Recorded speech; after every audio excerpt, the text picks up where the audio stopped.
Senhor presidente, eu quero primeiro cumprimentar o equilíbrio de Vossa Excelência na condução, mas devo dizer que só estou falando, subindo à tribuna, para falar e me dirigir ao povo brasileiro para denunciar esse golpe.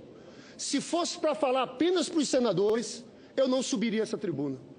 Porque o que acontece aqui é uma fraude, farsa, um teatro de mau gosto. Desde o começo desse processo, os senhores sabem, os debates na comissão especial do impeachment, o que precisa mais, depois de tantas testemunhas, os senhores sabem que não há crime de responsabilidade. Ficou comprovado que não tinha autoria da presidente da República no caso das pedaladas. Como pode ter crime sem ter autoria? Depois foi o próprio Ministério Público que disse que pedalada não era operação de crédito e mandou arquivar. Mas de nada vale os argumentos aqui. Desculpe, senhor presidente, mas isso aqui virou um balcão de negócios nesse jogo sujo do impeachment.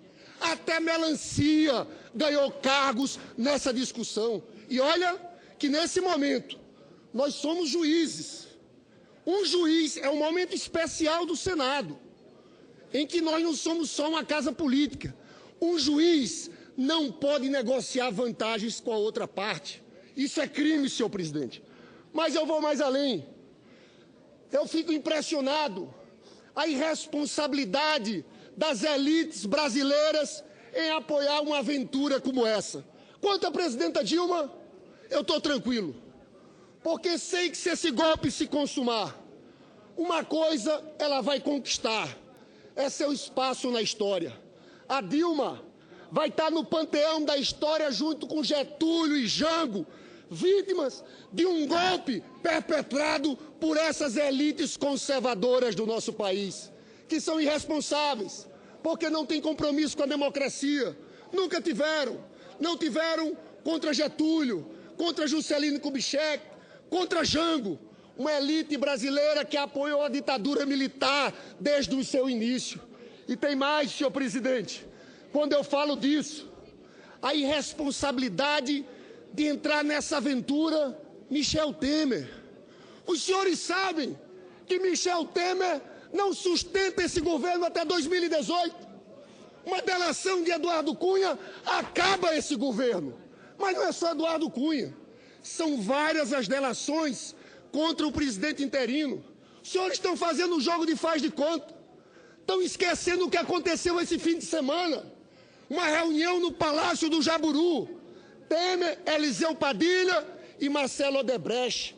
Depois, 10 milhões em dinheiro vivo. Não dá nem para dizer que é para a Caixa 2 de eleição. 10 milhões em dinheiro vivo. E os senhores têm que assumir uma responsabilidade. Nós não estamos votando aqui só o afastamento ou não da presidenta Dilma. Nós estamos votando aqui se Michel Temer vai ser investigado ou não. Porque se ele vira presidente de forma definitiva, está muito claro, no artigo 86, parágrafo 4 da Constituição Federal, que diz que o presidente da República só pode ser investigado por fatos referentes a esse mandato. Então, se ele vira presidente, não pode ter investigação em cima dos 10 milhões da Odebrecht. Senhor presidente, é um presidente interino frágil. Todo mundo sabe que é sócio de Eduardo Cunha, autoritário, covarde. A senadora Vanessa Graziotin esteve presente na abertura das Olimpíadas. Que cena patética. Mandou tirar o seu nome da apresentação. Até na hora de abrir os Jogos, o locutor disse: agora vai ser abertos os Jogos Olímpicos. E não citou o nome do presidente. Mas mesmo assim, levou uma grande vaia, porque ele tem apenas 17% de apoio popular. Essa é a popularidade de Michel Temer. Senhor presidente, eu lamento muito que a gente esteja entrando nesse momento da história. Depois de todo o processo da redemocratização, da Constituição Cidadã do Dr. Ulisses Guimarães, dos avanços sociais, da inclusão social que houve no último período, onde a pobreza extrema caiu de 25,5% para 3,5%. Muitos não lembram, mas antes de Lula e Dilma, nós tínhamos fome no Nordeste brasileiro. Nós conseguimos avançar com o salário mínimo 77% acima da inflação, com a política de cotas, que colocou os trabalhadores, a juventude negra, dentro das universidades. Acabamos com a escravidão das empregadas domésticas. Eles nunca, senhor presidente, perdoaram isso. Mas depois desse período de inclusão democrática, nós estamos entrando num momento muito perigoso da história do país. Nós não sabemos, depois desse afastamento, o que vai acontecer no nosso país. Nos preocupa muito a criminalização dos movimentos sociais, a prisão de um líder do MST de Goiás pela lei antiterrorista. Nos preocupa muito a repressão a quem coloca faixa de fora Temer nos Jogos Olímpicos. Isso que sempre existiu aqui no nosso país.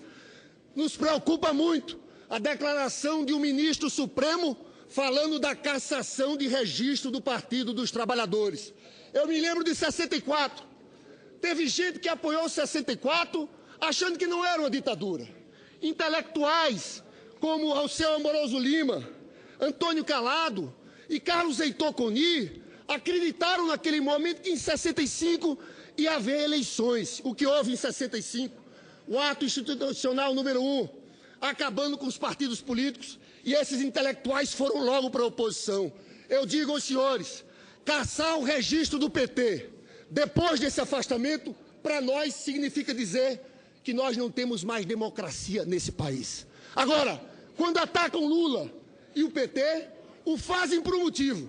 É porque esse golpe, senhor presidente, é um golpe de classe, é um golpe das elites dominantes, é um golpe da burguesia brasileira que quer retirar direito dos trabalhadores. Eu tenho um gráfico muito interessante que mostra a evolução da participação dos salários no PIB.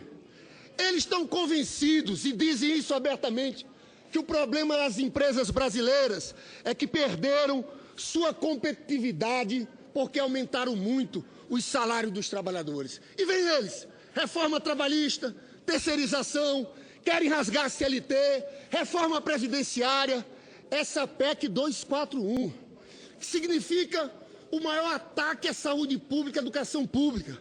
Para os senhores terem uma ideia, essa PEC limita os gastos de acordo com a inflação. Se existisse, de 2006 para cá, os gastos em educação, que foram de 103 bilhões em 2015, seriam de apenas 31. Os gastos de saúde, que foram 102 bi, seria de apenas 65 bi. O salário mínimo, que era de R$ 880, seria de apenas R$ 500. Mas também, senhor presidente, esse é um golpe contra a soberania nacional. Eles querem vender o Brasil, entregar tudo, entregar o pré-sal, entregar terras, empresas públicas, reservas indígenas, tudo que der lucro. Me impressiona muito como não foi divulgado pela imprensa nacional, só pela UOL, uma notícia de 13 de maio de 2016, que o Wikileaks diz que Michel Temer atuou como informante dos Estados Unidos da América. Essa informação saiu em todos os lugares do mundo. A nossa mídia aqui tenta esconder isso. Então é um programa antidemocrático e antinacional. Por fim, senhor presidente, o que eles querem fazer é transformar o Brasil num palco de uma luta de classes escrachadas. Eu digo aqui em alto e bom som, se vierem com esse programa, nós vamos resistir nas ruas desse país.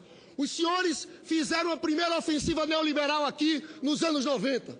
Caiu Fernando Henrique, caiu De La Rua, Carlos André Pérez, caiu Salinas Gortari no México.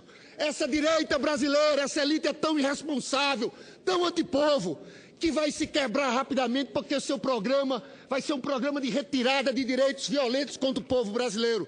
E eu quero dizer que nós vamos resistir, vamos derrotar esses que querem impor essa política contra os trabalhadores. Se os senhores querem luta de classes, nós estamos preparados para combater no parlamento e nas ruas do país.